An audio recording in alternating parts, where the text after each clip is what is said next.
what's good, boys and girls. So we all know when you start the game, you're going to pick a custom character, right? You're not going to want to pick any of these origin characters. They're great, but you're going to want to make your own goddamn character.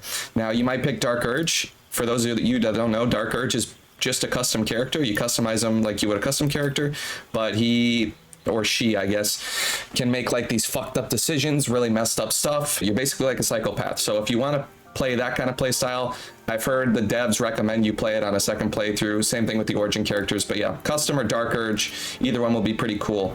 But I guess custom's how you're supposed to experience it the first time. You can pick any race you want, really. It doesn't super matter. The elves seem to be kind of the best, at least elf slash half elf, specifically because wood half elf or wood elf gets 5 additional movement speed, and we'll explain that a little later, but that's pretty helpful.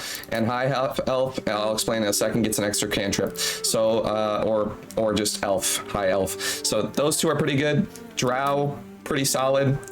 Human, you know, I want to roll human too, guys, trust me. I want to fucking roll human too, but guess what? Like, they're not that good, dude. An additional skill to be proficient in, this is okay. If you don't understand proficiencies, they're right here. If you're proficient in skills, you'll get a bonus when you use them, which is skills specifically are for sometimes checks when you're going through the world, like for example, perception. So you'll be able to see traps and stuff like that if you have a high perception. Not useful for like combat really, actually at all, but for talking with people and like convincing them or stuff like that, or just the world. That's what skills are useful for. So I guess you could roll human. And then there's also proficiencies in weapons and armor. So if I've only got light armor proficiency, that means I can't wear medium or heavy. I have proficiency in shields, which means I can wield shields, right? Weapons, daggers, quarterstaffs, you see these? Okay, those are the weapons I can wield. So if I want to wield a longsword, I don't have proficiency in it, so I'm not going to do nearly as much damage. I think it's less damage. If not, it's at the very least, you have way less accuracy. You don't want to be wielding a weapon or wearing armor, you know, you're not proficient in. That's an awful idea, so don't do it. I recommend sticking to the elves, but you can play whatever the fuck you want. Just know that for movement speed, the shorter guys, like the dwarves, the gnomes, and the halflings, they're only gonna have 25 movement speed per turn, whereas half elves have 30. And that's in feet. The game auto defaults to meters, but who the fuck uses that archaic system, bro? Movement speed, you get 3 different things. You get to move, you get to use an action, and you get to use a bonus action every turn, right? So the more movement speed, the better, especially if you're a melee character. If not, with ranged, you could move and you still have movement speed left over, or you start in a position where you can attack the enemy from range and then you can move and get the hell away, dude. Run the hell out of there, right? Classes, guys. There's a ton of cool, fun classes in this game, and you can multi-class them. For those of you, what the fuck is multi-classing, right? I'll just explain it real quick. You can level up to 12 in this game, right? And there are 12 classes. So theoretically, you could have a level in each class. That would be useless, most likely, and very shit, but you could do it. Most people have either stick with the one class, which is basically just a basic way of doing it, and it's powerful, right? You get everything from every level, but if you multi-class, you could have, say, 8 levels in Barbarian and 4 levels in Bard. Now, that probably wouldn't be too good. Maybe it would, I don't know.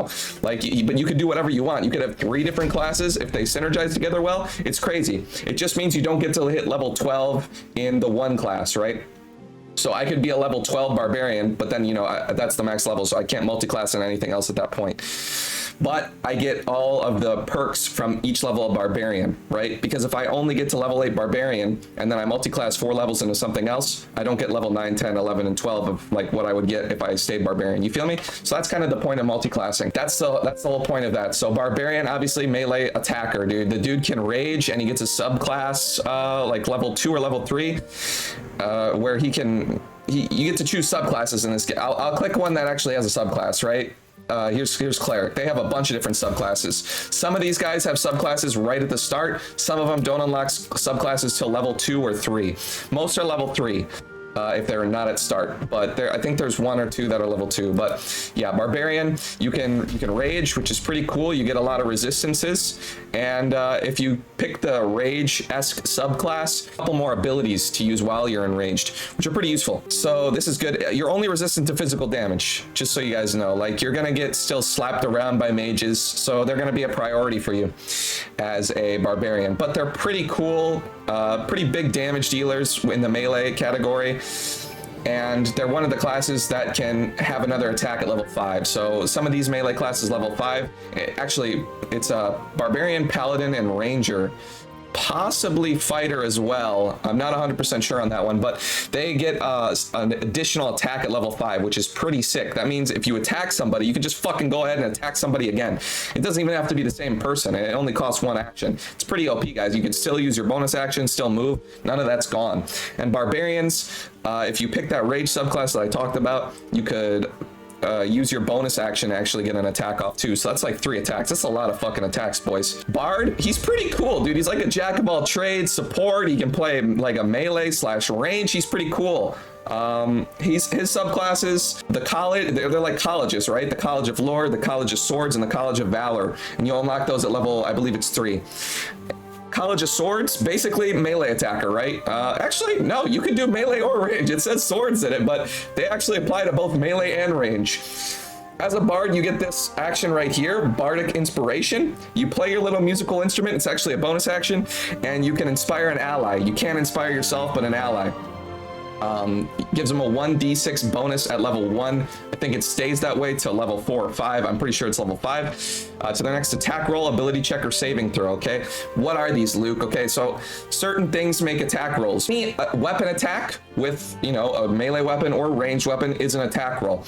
There are also some spells and cantrips that count as an attack roll too. They'll tell you. Ability checks, those are actually the I'm pretty sure the things that don't count as an attack roll, so like the wisdom save stuff. Whenever it checks, like for example, when you're casting a spell and it wants to see your accuracy, that would be an ability check. Saving throws are when, like the cantrip like I told you about. You see how it says wisdom save? So if somebody were to cast Vicious Mockery on me, that would be a saving throw, the wisdom save. So I would, like, the game would roll, right? In D&D or whatever, I guess you would roll the dice, right? The game rolls the dice and adds your wisdom modifier, and that gives you advantage on it. Well, you're probably also asking like, okay, thank you for explaining all this to me, bro. What the fuck is advantage? Advantage means instead of rolling 1 dice, you roll 2.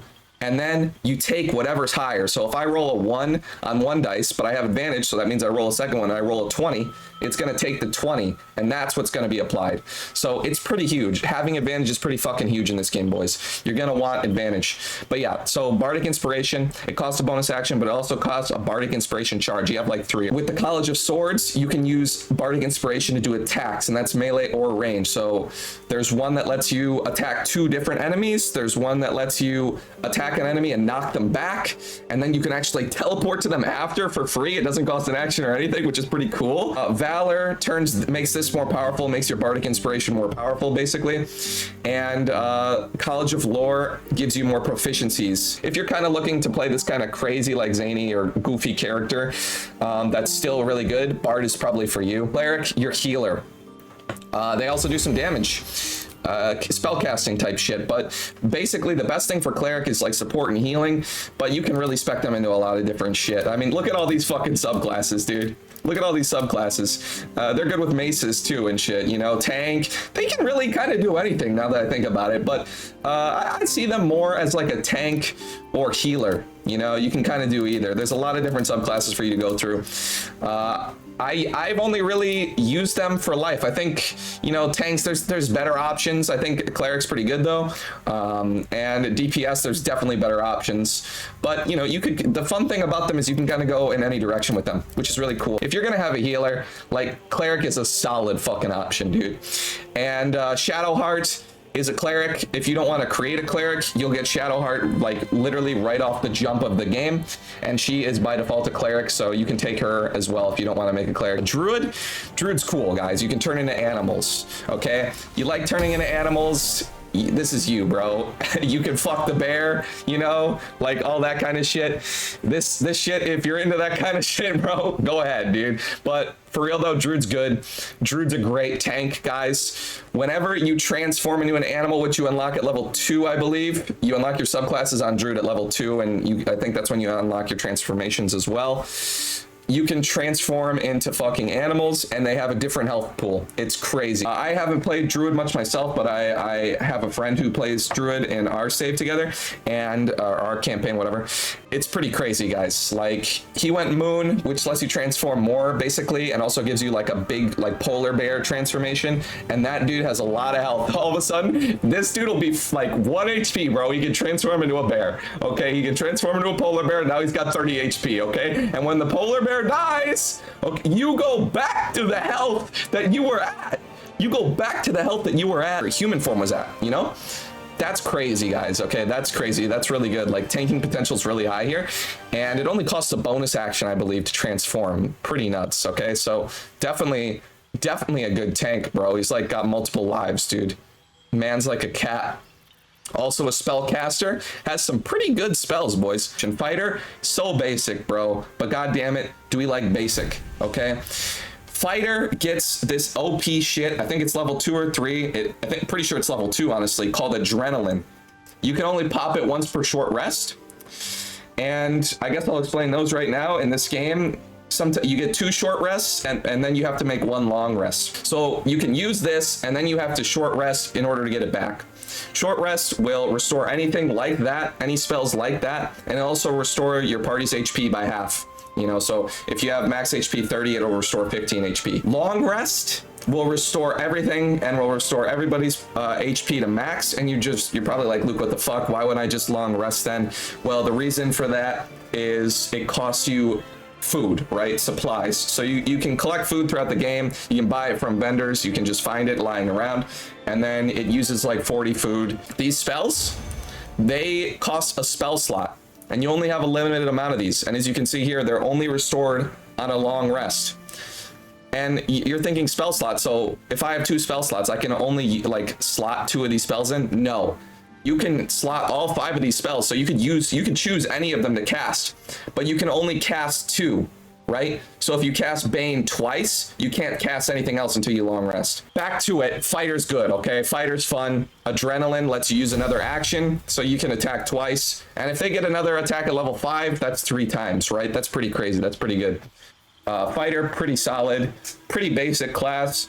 If you just want to if you're the guy that rolls Human Knight on every RPG, this is probably what you want to roll. Monk is pretty crazy, guys. Monk can get pretty OP, boys. He's pretty good. One of the highest scalers in this game.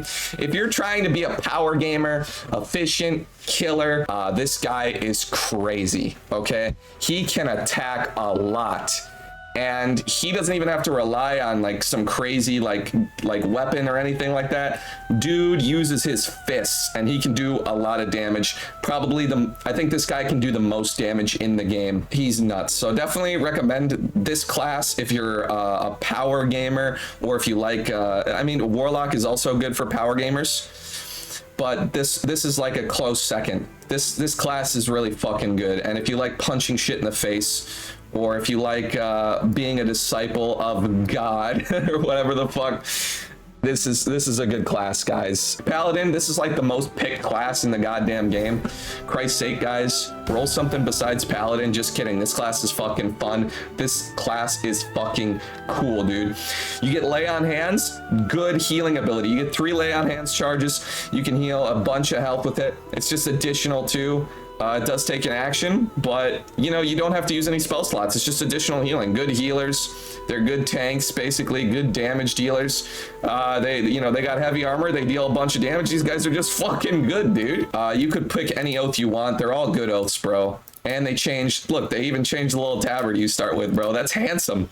I didn't even kind of realize that, bro. That's clean. This class is fucking cool, guys. You get tenets. Depending on which oath you pick, different tenets. And you gotta stick to them. You gotta RP hard. If you don't stick to these tenets, you get cucked. They throw you out, and then you become a oath breaker, which is actually a 4th subclass. So you could pick, usually I think don't pick Oath of Vengeance, pick Oath of Devotion or Oath of the Ancients if you want to become an oath breaker. And that like lets you raise undead and have like undead and like allies and shit. This class is fucking cool, dude. They're big hitters. They use use spell slots, guys, because they use their spell slots to do smites, mainly divine smite. okay, which I think you get at level 2, and that's what you're going to be using to deal big damage. Also, if you miss with your Divine Smite, you don't actually use a spell slot, so no matter what, you're going to be getting value out of it. Very good class, very fun, crazy, cool. I love Paladins, guys. The Holy Warrior, that's me, bro. I am the Holy Warrior, and if you're the Holy Warrior too, you always love rolling Holy Warriors, Paladin's for you, bro. Ranger, you'll always have a little companion following you around if you like that kind of play style. You're going to be a ranger, obviously. You're going to be most likely using ranged attacks, and god damn it, they're good for it. They are the only like real ranged attacker that's going to get a second attack at level 5. And that shit is OP, bro. You will find out when you go to Grimforge in Act 1 of the game how powerful rangers can be, unless of course you're playing Warlock. Then you won't, then they won't matter at all. If you want to be a ranged attacker and use ranged weapons, and you maybe want a little pet guy, right?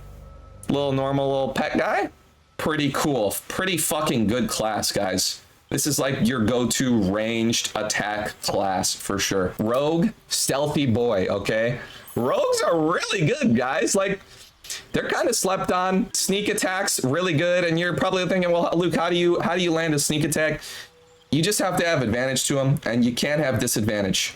So basically at level 2, which like I said is when the game starts, you'll unlock the bonus action available for rogues. Okay, so usually to hide in this game, it takes you an action. But with rogues, at level 2, that becomes a bonus action. So you can hide with the bonus action, and then you can sneak attack with the action. So you're getting a ton of damage, guys. This does a lot of damage. And you don't even need to sneak if you have an ally within 5 feet of your target.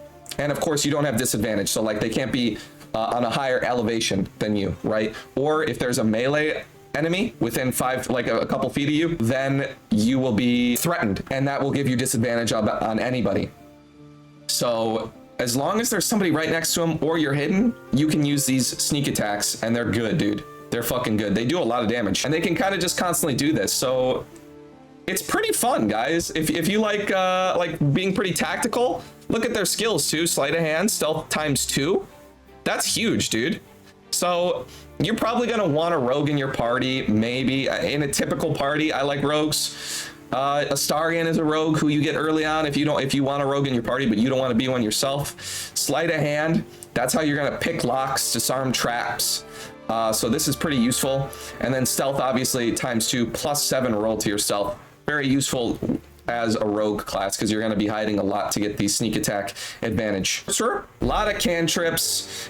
You might be thinking, well, wizard, sorcerer, which one should I pick? Warlock is kind of self-evident. Warlock's going to be different, but sorcerer and wizard, they kind of sound the same, right? Wizards can learn a shit ton of spells, okay? Shit ton of spells. They can replenish their spell slots while out of combat. But not any spells above 5th level.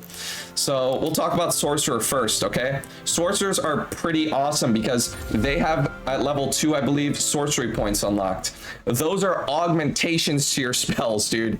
They're awesome, okay? You basically get to pick from some different augmentations. Long range, so you get to increase the range of your spell.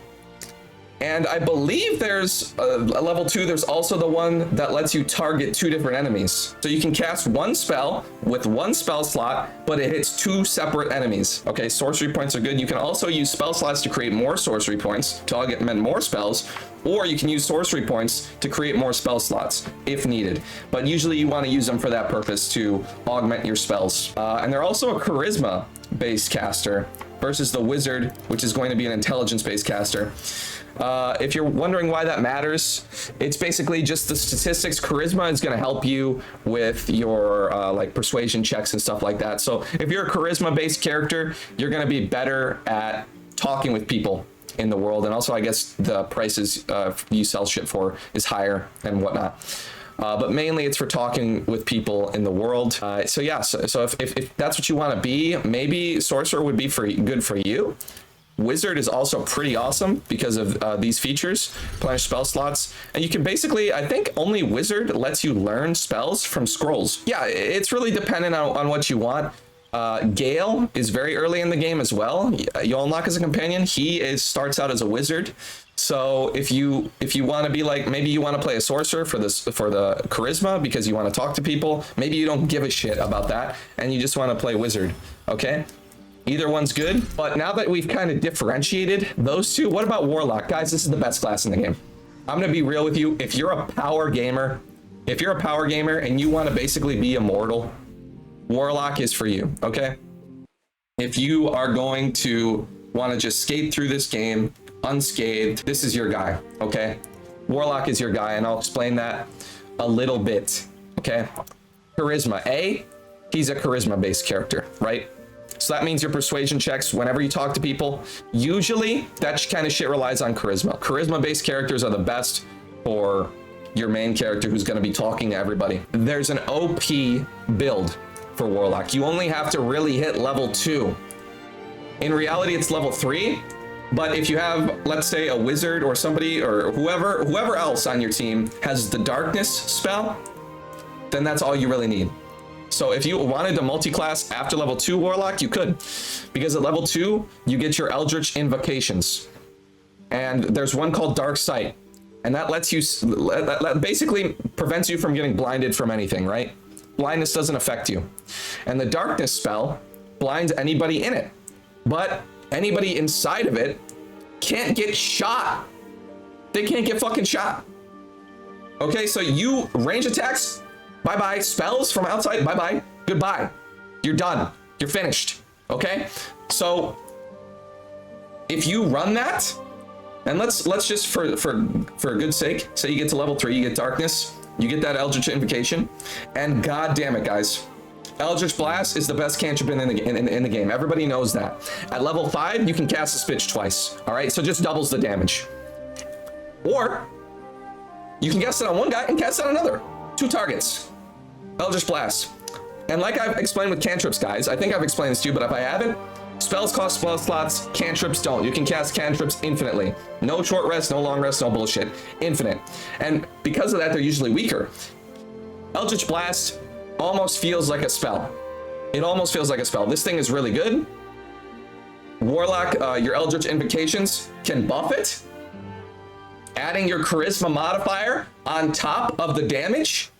And at level 5, that means you add your charisma modifier twice since you're attacking with this spell 2 times. What? So at level 2, you grab Dark Sight and you grab whatever it's called. It's all the way at the top. That adds your charisma modifier to Eldritch Blast. And you're set. You get darkness at level 3, and then you can multi-class anything. What I'm doing on my save, my solo campaign, my whole party, Warlocks, okay? They're at least level 2, level 3 Warlocks, okay? And then me, my main character, my player character, he's just a Warlock. The rest of them, multi-classed, and whatever I want, right? They all end up using Eldritch Blast anyway, but you could use whatever you want. You could make a ranger, and you could range attack from the smoke while no one else can range attack you. And the enemies don't even know what the fuck to do, boys. I know this is a guide on like classes, but come on, like you have to know if you're a power gamer, this is what you want to pick, okay? You want to pick this. Subclass, by the way, I recommend is the Fiend, but they're all fine in their own way. You can pick whatever you want, but the Fiend just seems to be the best. Real quick thing on concentration. You can only cast one spell that requires concentration at a time. If you cast another spell that requires concentration, like if I cast Hex, that requires my concentration. So if I cast Expeditious Retreat, that takes concentration as well, which will cancel my Hex. Hex won't be active anymore. So just make sure you don't cast 2 spells that require concentration. A character can only concentrate on 1 spell at a time. Let's talk about background a little bit. This is cool. It gives you some skills, and basically you should roleplay. Okay, this is your roleplay section. Throughout the game, if you roleplay properly, which means picking an option in the menu that pertains to your background, right? So what would a criminal do? What would a criminal say here? Pick whatever background you want to roleplay as, right? And then try roleplaying as that character throughout the game, because you'll gain inspiration, which gives you XP, and also lets you re-roll the dice. You can spend 1 inspiration to re-roll your dice on like checks in dialogue and whatnot, not like in the game, not like in combat. I mean, that means if you fuck up a roll, you roll a 1 on something that you think is important in a dialogue, and you need to roll a 10, you can use inspiration to re-roll the dice. Abilities, guys. Okay, let's talk about it real quick. You're gonna have one big stat, right? It's gonna tell you what your primary ability is for the class. For a Warlock, it's Charisma, which means here's what you shouldn't care about, okay? Let me talk about the bonuses and everything. Let's clear it up. Here's what you should not give a fuck about, okay? If you're a caster, you don't give a shit about strength. If you're gonna cast and never attack melee, 8 strength, done, gone. Dexterity is a little more complicated because this affects your armor class and initiative. This is always good. You want this at least 10 at all times, okay? You definitely don't want a -1 on it, okay? You definitely don't want -1 on this ever. You can also, there's a lot of melee weapons in this game that actually take dexterity to cast or to attack with instead of strength. You want to try to use those when you can. Some classes are going to be strength based if you're a melee attacker, and obviously you should pound strength in those cases. But if you don't have to use strength, you shouldn't. Like if you're a rogue, for example, and you want to be a melee attack rogue, don't touch strength. Pound it into dexterity, because you can use daggers, which have like a finesse trait on them, which is a finesse weapon, and those will use dexterity as your modifier rather than strength. So don't give a shit about strength. You know, in any case, this is probably the least important stat in the game, unless it's your primary stat. Constitution, always important, bro. This is your HP. This is your HP, and there are a decent amount of things that require Constitution checks. Not a ton, but some, you know, in combat. You're probably gonna want this at like 12 or 14, right? Like on every class, basically. Intelligence. Unless you're an intelligence-based caster like a wizard, this is useless. Keep it at 8, okay? Wisdom, a little more important, okay? There are a decent amount of wisdom throws, okay? It's a tough call. I'd recommend trying to keep this at 10, but if you want to pound shit down, 8. For example, charisma, great for your main character if you actually give a shit about talking to people, okay? If you're not just gonna kill everyone in the game, which you might want to do, you get XP for killing enemies in this game, but you don't get XP for talking yourself out of a fight, right? So if you want to level up fast and you really want to like power gamer through this game and be a higher level, make everything easier on yourself, then the best thing to do is to just fight everything. But you know, if you don't want, if you want to play the game like I guess it's pretty much intended to be played, where you just want to like be smart and kind of talk things through, charisma, pretty important, but I recommend like a charisma-based class if that's the way you want to go, is really talking to people. Or if you just don't care about like power gaming and you just want to play however you want, keep it at 10 or maybe put it up. Since this is a warlock, right? You'd want your main stat to be as high as possible, which is charisma. Add 2 to that bitch, okay? You get to assign a bonus. 1 + 2 bonus, so I can't assign it to intelligence. I can only assign my +2 bonus to 1, and then a +1 bonus, right? And so I'm probably gonna want Constitution +1 to 16, so I get +3, and that'll give me more HP, right? And then my Dexterity, let's get it to 15, right? Let's get that bitch to 15. Maybe you could make the point to put it at 14 and 10. Let me explain this just a tiny bit. Odd numbers don't matter. Odd numbers don't matter. So if you're not gonna up your Dexterity ever, right? Every 4 levels you get a talent, and you get to choose a talent, but the talent most people choose is called Ability Improvement. It's at the top, and you get to add 2 + 2 to any abilities, right? So like I could get this to 19, right? Or I could get this to 18 and this to 15, you know? So I get 2 points, just like from this menu. So if you're never gonna touch Dexterity, you're never gonna improve that. You're never gonna improve Constitution past like the 14, 16. You want them to be even, because 17 is just as good as 16. See how I got +3? If I got it to 18, I'd be +4. But if it was at 16, it would still be +3. So you see my point? You want your numbers to be even if you're not going to touch them. Thanks for watching, guys. Really hope that this helps you on your journey throughout the world of Baldur's Gate. and hope it helps you clap some ass too. So make sure to leave a like, because you got all the way through here. You're a G, so you got to give me that thumbs up so I can give you a big hug and high five, maybe a little fist bump. And comment down below what class you're gonna run. Maybe if you're thinking about multi-classing, what classes you're gonna put together, form your own little fucking cool ass build. But yeah, peace the fuck out.